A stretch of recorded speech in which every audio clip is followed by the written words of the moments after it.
बच्चों कैसे हैं आप देख रहे हैं मेरा चैनल खुशतर चैनल और मैं हूं आपके साथ शावेद सर। पिछले वीडियो में आपने डायमेंशन के बारे में कुछ फॉर्मूले पढ़े थे कि कैसे बनाते हैं।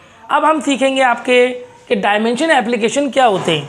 सबसे पहले इसके बारे में समझ लेते हैं कि 4 एप्लीकेशन होती हैं फिजिकल डायमेंशंस की, कि किस तरह से डायमेंशंस की एप्लीकेशन को यूज़ करते हैं। पहली एप्लीकेशन होती है to check the correctness of physical equation, यानी फिजिकल इक्वेशन को करेक्टनेस चेक करना ट्रू है या फॉल्स है। दूसरी हो सकती है to find the dimension of constant variable, constant जो इक्वेशन में दे रखे हैं या वेरिएबल उनकी आपको डायमेंशन निकालना का यूज़ किया जा सकता है कि क्या डायमेंशन है इनकी। तीसरा हो सकता है to derive the relation between different physical quantities, दो अलग अलग फिजिकल क्वांटिटीज़ के बीच आप रिलेशन निकाल सकते हैं कि रिलेशन क्या है, या नए नए फॉर्मूले आप बना सकते हैं। इसके बाद हो सकता है 4।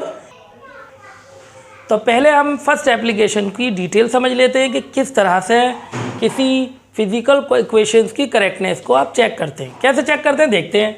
ये आपके सामने कुछ इक्वेशंस दे रखे हैं, जैसे एक हाफ mv² mgh, ये दोनों ट्रू हैं या नहीं, या h इक्वल हाफ gt², ये दोनों इक्वल हैं या नहीं, यानी ये सही है या गलत।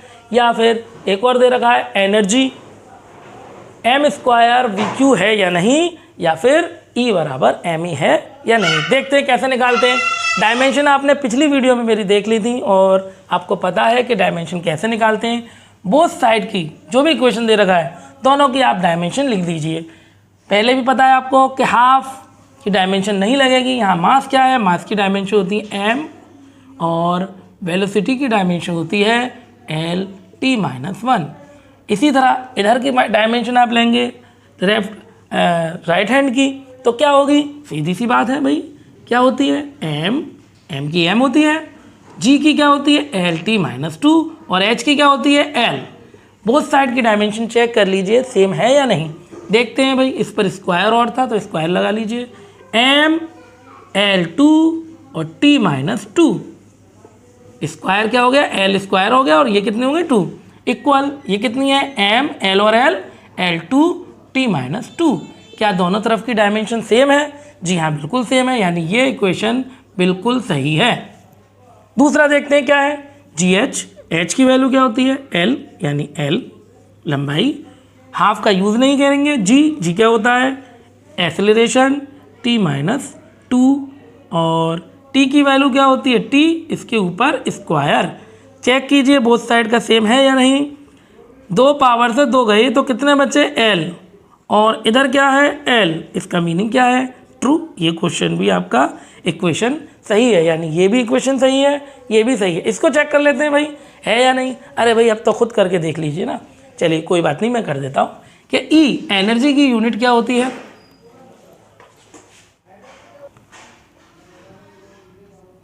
ml एनर्जी की यूनिट क्या होती है ml2T-2 इक्वल m²। तो m² क्या होगा m², और वेलोसिटी क्या होती है L-T-2 का क्यूब।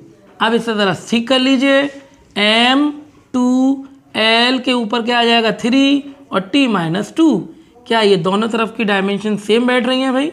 ये दोनों सेम नहीं बैठ रही, इसका मतलब ये फॉर्मूला गलत है, आप इसे फॉल्स लिख सकते हैं। ये फॉर्मूला सही नहीं है। चेक कर लिया आपने, तो डायमेंशन का एप्लीकेशन ही ये है कि करेक्टनेस फिजिकल क्वांटिटी की चेक कर सकते हैं आप है या नहीं। उसके बाद क्या होता है भाई, उसके बाद फिर से दोबारा एनर्जी और ma है। एनर्जी ma को क्या कर सकते हैं आप, एनर्जी फिर से m L2 T-2, और ma क्या होता है भाई m होता है मास, और L क्या होता है L-T-2। अब आप क्या करेंगे, चेक कर लीजिए दोनों साइड बराबर है या नहीं। देखते हैं यहाँ क्या था m L2 T-2, और यहाँ क्या है m L-T-2, यानी ये भी इक्वल नहीं है, यानी ये भी फॉर्मूला फॉल्स है। कुछ और फॉर्मूले देख लेते हैं, जैसे V equal U plus AT। अब यहाँ प्लस में आ गए, जब प्लस या माइनस में हो तो इनकी टर्म्स को आप अलग अलग कर लीजिए, यानी V इक्वल U के बराबर कहला सकता है, और V ही आपके AT के इक्वल कहला सकता है। अब V की डायमेंशन यानी velocity initial, final and initial, दोनों की डायमेंशन क्या होती है L T minus one equal इसकी भी क्या होगी एल टी माइनस वन, यानी ये तो ट्रू है एक, लेकिन दोनों ही ट्रू होंगे तभी ये इक्वेशन सही कहलाएगा, अदरवाइज ही गलत होगा। तो दूसरे की ओर चेक कर लेते हैं, एल टी माइनस वन और एसेलरेशन की क्या होती है एल टी माइनस टू और टाइम की क्या होती है टी, एक पावर में से दो पावर गई तो वही बनेगा आपका माइनस का वन। कैसे माइनस टू में से प्लस का एक गया तो आपका बचेगा वन, तो ये वन आपका यहाँ आ गया माइनस का, और L T minus one equal L T minus one, यानी ये भी ट्रू है, इसका मतलब ये फॉर्मूला करेक्ट है, चेक हो गया। ऐसे ही आपके पड़ोस में दूसरा दिख रहा है आपको 6, देखते हैं इसमें क्या है, energy half m v square plus m e, इसको अभी इसी तरीके से करेंगे बिल्कुल सिमिलर कि एनर्जी पहले आप इसको हाफ एम वी स्क्वायर के बराबर रख लीजिए और इसी के अगले स्टेप में एनर्जी एम ए के इक्वल रख लीजिए। जब टर्म्स हुआ करें तो टर्म्स को अलग अलग करके इसके इक्वल कर लीजिए, उसके बाद आप इसे करेंगे तो बहुत आसान हो जाएगा। ये क्वेश्चंस आपके बहुत इंपॉर्टेंट हैं और ये आपके नीट की प्रिपरेशन में और आपके बोर्ड एग्ज़ाम में बहुत काम आने वाले हैं, तो इसको ज़रूर ध्यान से देखिए और बने रहिए हमारे वीडियो में। देखते हैं इसका क्या होगा, M L two T minus two और इसकी क्या होती है हाफ की लगेगी नहीं एम और एल टी माइनस वन का होल स्क्वायर। अब इसका क्या होगा भाई M L two T minus two ये है और ये कितना आएगा M L two T minus दो का स्क्वायर जब करेंगे तो टी स्क्वायर, ये सेम आया यानी ये तो ट्रू है। क्या ये पार्ट भी ट्रू है सेकंड वाला इसका, अगर सेकंड वाला पार्ट इसका इक्वल बैठेगा तो ये ट्रू कहलाएगा इक्वेशन। इसकी डायमेंशन क्या होती है M L two T minus two और इक्वल एम एक ही dimension L T minus two, लेकिन यहाँ पर क्या हुआ एल सिंगल है और यहाँ पर डबल है, इसका मतलब ये इक्वल नहीं है, यानी ये फॉर्मूला करेक्ट नहीं है, आप कहेंगे ये फॉल्स है। दोनों ही इक्वल बैठते तब ये सही होता। अब यहाँ क्या हुआ ये फॉल्स है, जबकि यहाँ पर क्या हुआ था दोनों ही इक्वल बैठे थे यानी ये ट्रू बैठा था। तो सेकंड वाली एप्लीकेशन और समझ लेते हैं ज़रा क्या होती है कि to find the value of given constant. इसमें कॉन्स्टेंट हमारे पास ए बी सी और डी गिवन है, इसकी वैल्यू आपको ढूंढनी है। यहाँ पर एक इक्वेशन मैंने दिया है कि x equal c t plus d t square, यहाँ x डिस्प्लेसमेंट है, t टाइम है और t स्क्वायर टाइम है। यहाँ आपको c और d की वैल्यू ढूंढनी है कि आखिर c और d का यूनिट क्या है, और इस वाले इक्वेशन में सेकंड में ये वेलोसिटी है, a b और c की वैल्यू आपको ढूंढनी है, यहाँ पर t टाइम है। देखते हैं इसको कैसे कर सकते हैं। x की डायमेंशन डिस्प्ले, सबसे पहले तो जब प्लस और माइनस में होते हैं तो आप इन्हें तोड़ देते हैं और इनके टर्म्स को अलग कर लीजिए। x इक्वल एक तो सी टी कहला सकता है और दूसरा x equal D t square कहला सकता है। x बराबर होता है l यानी डिस्प्लेसमेंट, c हमें मालूम नहीं, t यहाँ पर टाइम होगा। अब मुझे c की वैल्यू ढूंढनी है तो c यहाँ छोड़ दीजिए, l के नीचे t ले जाइए। ये t जब ऊपर जाएगा तो वैल्यू क्या आएगी भाई, c को इधर लिख लेते हैं, l t ऊपर गया तो क्या हो जाएगा t माइनस वन। ये किस चीज़ की यूनिट होती है भाई, ये तो वेलोसिटी होती है, l t माइनस वन यानी l इनवर्स t क्या होती है वेलोसिटी। तो आप लिख सकते हैं इसको कि ये वेलोसिटी हो सकती है भाई, आपने इजीली निकाल लिया वेलोसिटी। नेक्स्ट निकाल के देखते हैं x यानी d बाकी है अभी, d की वैल्यू क्या है x वही l है और d बराबर आपका d ही है, t टाइम का स्क्वायर है। अब ये t स्क्वायर नीचे आएगा तो l t minus two bracket equal d, तो d इक्वल l, ये t कहाँ पर जाएगा भाई ऊपर जाएगा माइनस का 2। अब l t माइनस टू किसकी यूनिट होती है, ये आपकी एक्सेलरेशन होती है। ये निकाल लिया आपने इजीली, जैसे ये निकाला है ऐसे ही आपको इस इक्वेशन को निकालना है। लेकिन इस इक्वेशन में एक पार्ट को याद रखिएगा कि एक टर्म तो ये हो जाएगी v इक्वल ए टी। लेकिन दूसरी टर्म में ये दोनों चीज़ें मिक्स हैं, इसको आप क्या कर सकते हैं, इसके लिए आप एक काम कर सकते हैं, एक तो v b t को एक जगह करिएगा और दूसरी टर्म में v इक्वल b अपॉन सी, यानी एक तो b t के साथ है और एक b c के साथ है, इनको अलग अलग कर लिया। सारी टर्म्स को आपने अलग कर लिया, सबसे बेस्ट तरीका अलग कर लीजिए, उसके बाद आपकी डायमेंशन इजीली निकल आएंगी। अब देखिए v वेलोसिटी है, वेलोसिटी की डायमेंशन क्या होती है एल टी माइनस 1 और a आपको पता नहीं और t की डायमेंशन क्या होती है t। अब t को ज़रा नीचे ले आइए, इसके t minus 1 upon T equal a। जब t की पावर ऊपर जाएगी तो t कितने हो जाएंगे भाई 2, यानी a equal L T minus 2। निकल आई इसकी डायमेंशन, ये एक्सेलरेशन हो सकता है। यहाँ पर ढूंढेंगे v L T minus 1 equal b और इसकी यूनिट क्या है t और t ऊपर जब जाएगा तो t माइनस 1 और t इक्वल b, तो t से t कट गया तो बचेगा क्या आपका कि b इक्वल l। b की डायमेंशन क्या निकल कर आई है भाई l।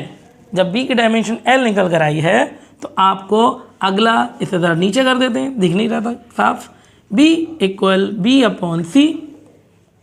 v की डायमेंशन एल टी माइनस 1 और b की अभी अभी निकल कर आई है l, c हमें ढूंढना है। इस c को क्रॉस मल्टीप्लाई कराइएगा, c ऊपर जाएगा तो एल टी माइनस 1, l से l कैंसिल हुआ, t ऊपर गया तो t की वैल्यू क्या आएगी ओनली t पॉजिटिव हो जाएगा प्लस का। इस तरह से आप डायमेंशन कांस्टेंट फाइंड कर सकते हैं डायमेंशन के ज़रिए।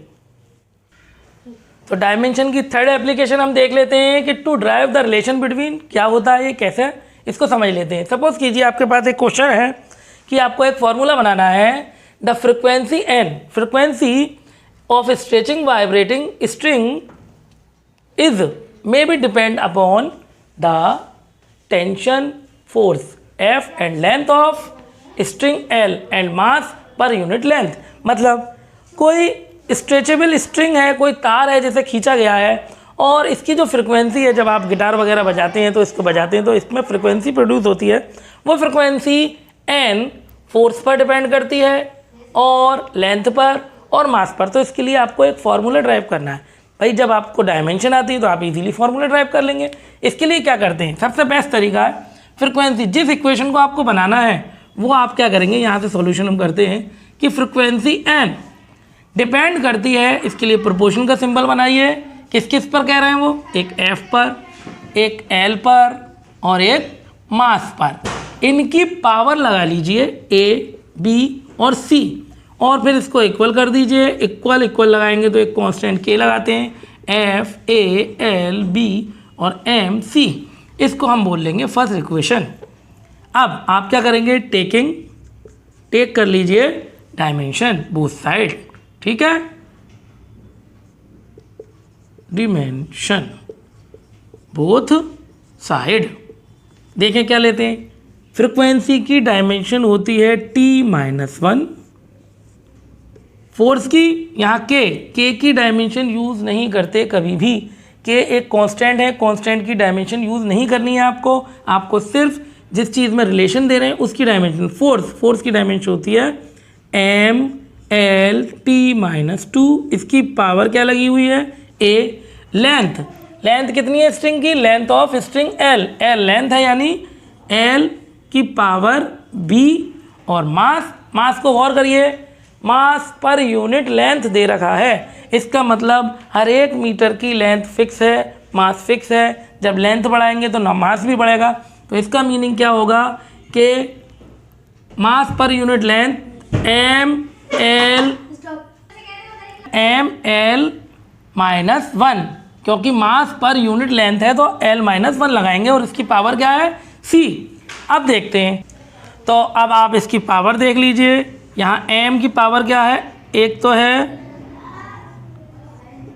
a और यहाँ क्या है c, तो a प्लस c। ये कैसे आया भाई, किसी भी नंबर की पावर जैसे इसकी a हो और इसकी b हो तो ये पावर क्या होती है भाई, जुड़ती तो है। वही हमने यहाँ किया है कि m a, इसकी पावर a है और इसकी पावर c।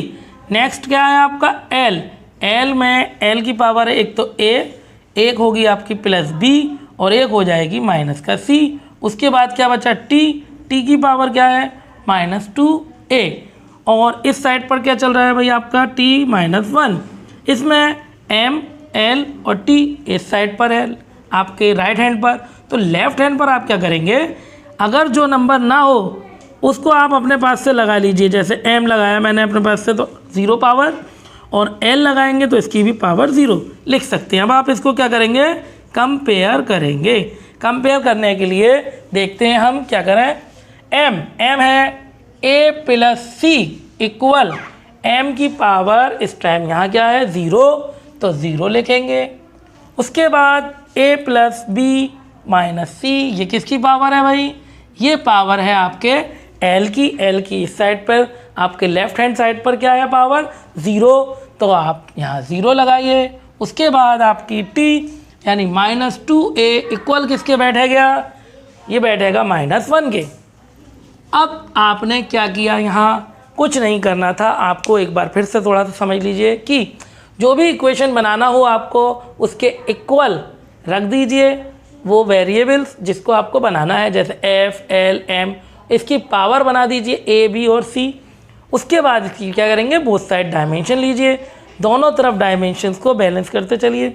उसके बाद आप क्या करेंगे कि जब डायमेंशंस का आपने कंपेयर कर लिया पावर का, तो सबसे पहले वो चीज़ ढूंढिए जिससे आपको इजीली वेरिएबल की वैल्यू निकल सके।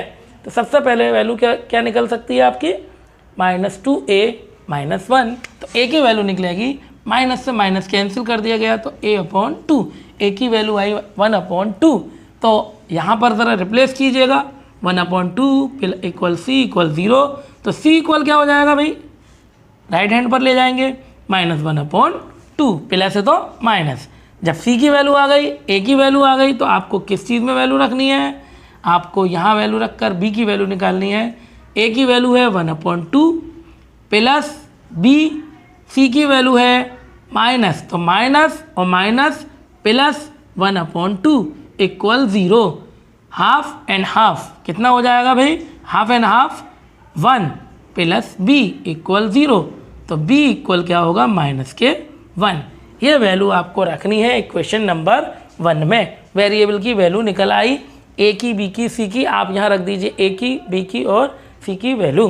देख, तो ये वैल्यू आपको पुट करनी है इक्वेशन फर्स्ट में। फर्स्ट इक्वेशन क्या था आपका, n इक्वल k, f की पावर a, l की पावर b और m की पावर c।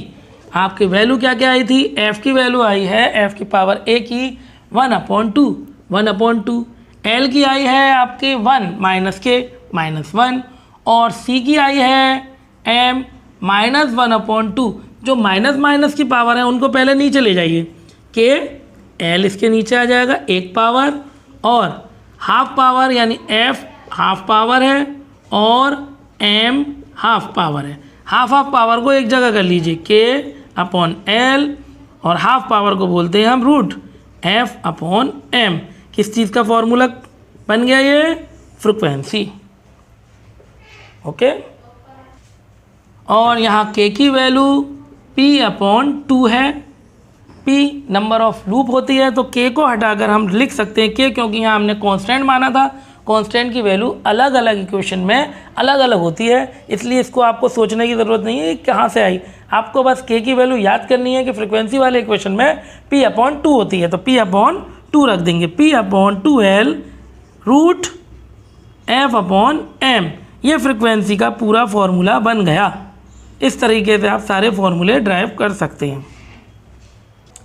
रिलेशनशिप का ये सेकंड क्वेश्चन है आपका, टाइम पीरियड t किसी सिंपल पेंडुलम का डिपेंड करता है किस पर, मास ऑफ बॉब पर, लेंथ थ्रीड की लेंथ पर, और एक्सेलरेशन ड्यू टू ग्रेविटी पर। तो इसके लिए आपको फॉर्मूला बनाना हो तो कैसे बनाएंगे डायमेंशंस का, पीछे बताया मैंने आपको। क्या करना होता है कि जिस चीज़ का फॉर्मूला आपसे कहें, आप क्या करेंगे कि t डायरेक्टली प्रोपोर्शनल किसके कह रहे हैं, वो मास पर, लेंथ पर और ग्रेविटी पर। और इसके लिए आप क्या करेंगे, कांस्टेंट लगा लीजिए, पावर a, b और c। इसके लिए आप इसको इक्वल करेंगे, एक कांस्टेंट k लगाएंगे m की पावर a पर, l की पावर b पर और g की पावर c पर। ये बन गया आपका इक्वेशन फर्स्ट। फिर दोबारा क्या करेंगे, वही टेक डायमेंशन ले लीजिए, टेक डिमेंशन बोथ साइड की लेनी है। तो क्या करेंगे आप, फिर से टाइम पीरियड की डायमेंशन तो t ही होती है, t इक्वल k की डायमेंशन यूज़ नहीं करते, मास की डायमेंशन m होगी पावर a, l की l होगी पावर b और g की डायमेंशन होती है LT-2 पावर c। अब इसको ठीक कर लेते हैं पहले, m और कहीं m है नहीं है तो सिंगल a, l की पावर कितनी हो सकती है, एक तो है b और एक हो जाएगी c, तो b प्लस c और t की पावर क्या होगी यहाँ पर -2 और c। यहाँ पर t, m और l नहीं है, आप अपने पास से ले सकते हैं, m 0 l 0, फिर ले लिया। फिर क्या करेंगे आप, कंपेयर। अब क्या करेंगे आप, कंपेयर करिए पावर को। m की पावर है a, तो a इक्वल किसके इक्वल है भाई, 0 के। उसके बाद क्या है, l की पावर क्या है b प्लस c, तो b प्लस c किसके इक्वल है 0। अब तो आप सीख ही गए होंगे। और t क्या है 2c किसके इक्वल है, देखिए ज़रा, -2c इक्वल है t की पावर 1। यहाँ तो कुछ लिखा ही नहीं है। अरे भाई यहाँ क्या होता है, जब किसी की पावर कुछ ना हो तो वो 1 कहलाती है। अब क्या करें, a कितना बैठा 0, a तो निकल आया। b निकालने के लिए c को निकालिए पहले, c इक्वल क्या है भाई 1/-2। इसकी वैल्यू यहाँ पुट कर दीजिए, 1 प्लस, नो प्लस नहीं है, माइनस है, 1/2 इक्वल c, तो b इक्वल क्या आएगा 1/2। ये वैल्यू कहाँ पुट करनी है आपको, put in equation first equation कौन सा है, ये है, इसमें पुट करनी है दोबारा आपको a की, b की और c की वैल्यू। जैसे आपने पिछला क्वेश्चन किया था बिल्कुल सेम वैसे ही करना है। और ये 2 क्वेश्चन नहीं, इस जैसे जितने भी क्वेश्चन आएंगे आपको ऐसे ही करने हैं। तो इसकी वैल्यू पुट करिए, t इक्वल k, m की वैल्यू पावर क्या है a इक्वल है 0, l की पावर क्या आई है आपकी b है 1/2 और g आई है आपकी -1/2। ये भी वही रूट में है, माइनस वाली पहले नीचे ले जाइए, किसी की पावर जब 0 होती है वो तो 1 के बराबर हो जाता है, तो इसे तो आप हटा ही दीजिए, 1 हो गया, l/2 और g नीचे जाएगा 1/2, तो इक्वल k रूट में कर लीजिए l/g। किसका फॉर्मूला बना दिया आपने, t का।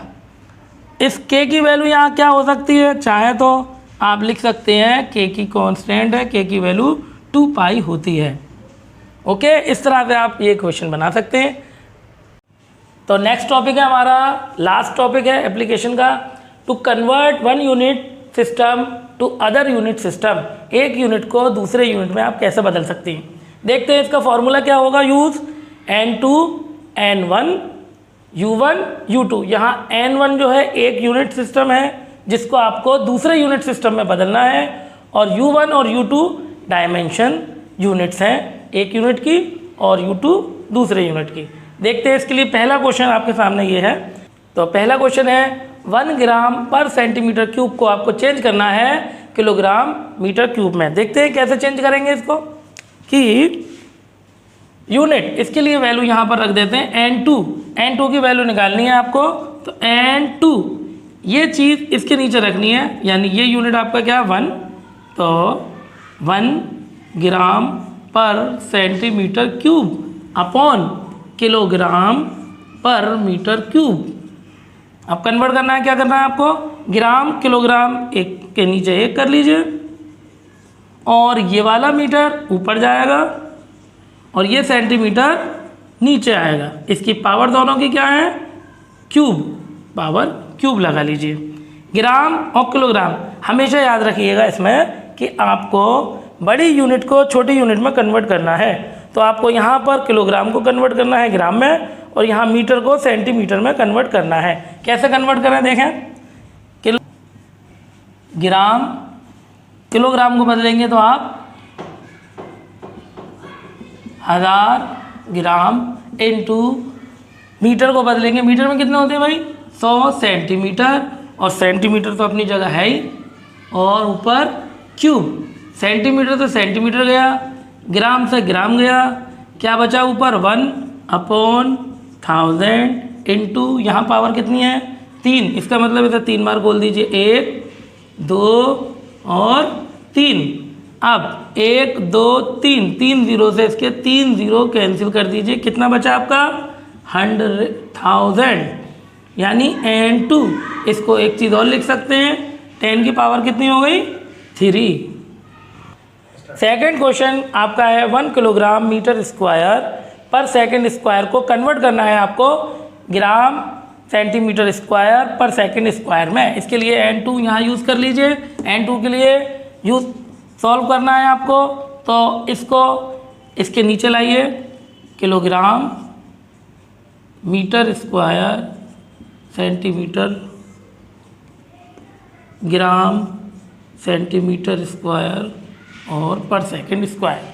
सेकंड से सेकंड आप काट सकते हैं, सेम यूनिट है, और किलोग्राम और ग्राम को एक जगह कर लीजिए, kilogram gram, metre upon centimetre, दोनों पर स्क्वायर है तो होल स्क्वायर लगा दीजिए।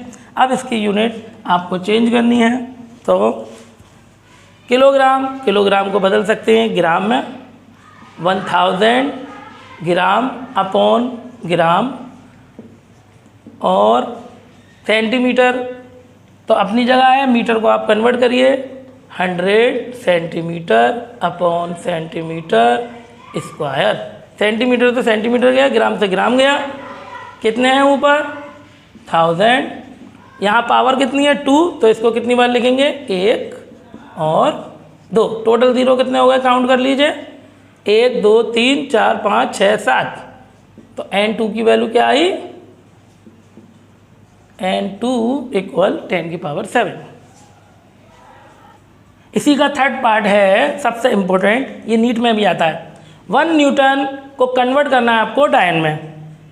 न्यूटन जो यूनिट होती है वो फोर्स की यूनिट है MKS में, और डायन जो होती है वो CGS में यूनिट होती है। इसको कन्वर्ट करने के लिए आपको डायमेंशन यूज़ करनी पड़ेगी। n2 यहाँ क्या है 1, यानी n1 U1 और डायन यानी U2।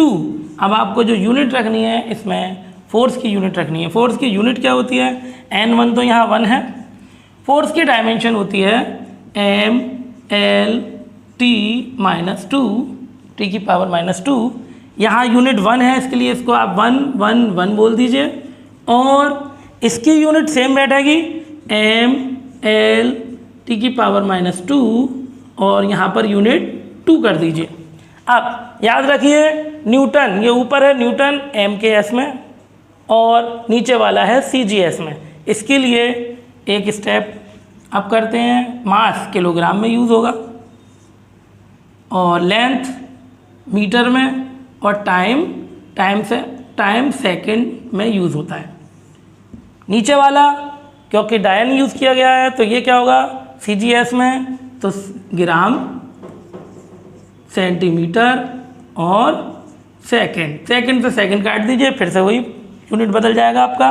क्या करेंगे, ग्राम को बदलेंगे किलोग्राम को बदलेंगे ग्राम में, 1000 ग्राम, और आपका ग्राम अपनी जगह है, मल्टीप्लाई मीटर को सेंटीमीटर में बदलिए, 100 मीटर अपॉन सेंटीमीटर सेंटीमीटर से सेंटीमीटर गया, ग्राम से ग्राम गया। कितने यूनिट बने आपके भाई 1 2 3 4 5, तो 5। या आप वैसे भी याद कर सकते हैं कि 1 न्यूटन 10 की पावर 5 डायन के बराबर होता है, यानी MKS सिस्टम को CGS में बदलेंगे तो ये 5 पावर के बराबर आती है। ये मोस्ट इम्पोर्टेंट है नीट के लिए। नेक्स्ट चलिए आप फोर्स देख लेते हैं। 1 जूल को अर्ग में बदलना है। जूल आपका MKS में है और अर्ग CGS में होता है। इसको बदलने के लिए भी आपको सबसे पहले यूनिट सिस्टम का फॉर्मूला यूज़ करना पड़ेगा, N1 U1 अपॉन U2। इसके लिए आपको डायमेंशन यूज़ करनी पड़ेंगी। डायमेंशन के लिए हमने फर्स्ट वीडियो बनाई थी, उस वीडियो में आपको सारी डायमेंशन सिखाई गई थी कि किसकी डायमेंशन क्या बनती हैं। तो सबसे पहले आप उस वीडियो को देखें ताकि इस वीडियो को समझने के लिए आपको उसकी ज़रूरत पड़नी है, क्योंकि उसके बिना ये सॉल्व नहीं हो सकते। इसलिए आपको ये करना है कि पहले वो वीडियो देखें और इन सब की यूनिट्स आप याद कर लें, डायमेंशन याद कर लें, ताकि ये क्वेश्चंस इजीली हो जाएं। अब देखिए जूल की डायमेंशन क्या होती है। जूल की डायमेंशन पीछे वीडियो में क्या थी कि mL/T-2 फर्स्ट यूनिट है तो फर्स्ट यूनिट के लिए 1 लगा दिया। सेकंड यूनिट mL/T-2 m, ये क्या होगा यूनिट 2। फिर वही ये जो है ऊपर वाली जूल है यानी MKS में, तो आपको क्या करना है, मास किलोग्राम में होगा, लेंथ मीटर में होगी और टाइम सेकंड में होगा। उसके बाद आपका नीचे वाला ये ग्राम में होगा और फिर से वही लेंथ सेंटीमीटर स्क्वायर और सेकंड की पावर -2, सेकंड से सेकंड काट देंगे।